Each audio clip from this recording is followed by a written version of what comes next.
Hi friends, அஸ்ஸலாமு அலைக்கும். இங்கே பாருங்கள், இங்கே மழை நேரத்தில் நம்ம ஊரில் இன்றைக்கி தீபாவளி நல்லா மழை பெய்யுது. ஒயிட் ரைஸு, சுட சுட ஒயிட் ரைஸு, அப்புறம் ரசம் வச்சுட்டேங்க. குழம்புக்கு ஒன்றுமே இல்லை, ரசம் வச்சாச்சு.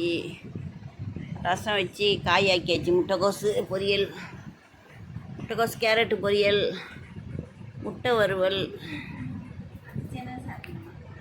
ரெண்டுமே சாத்திட்டு முட்டை வறுவல், முட்டைக்கோசு பொரியல் எல்லாம் பண்ணியாச்சுங்க. கொத்தரை வத்தை, தாத்தா கொத்தரை வத்தை சாப்பிட்றோம். அவ்வளோதாங்க. பாருங்கள், லைக் பண்ணுங்கள், ஷேர் பண்ணுங்கள், கமெண்ட் பண்ணுங்கள். கருவாச்சி உட்காந்துருக்கா மீனுக்கு.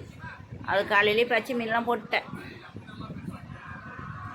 தாங்க பாருங்க, தாத்தா வத்தலை வச்சுக்கிட்டு உட்காந்தாங்க. ஹாய் சொல்லுடி. ஹாய் ஹாய் சொல்லிட்டா.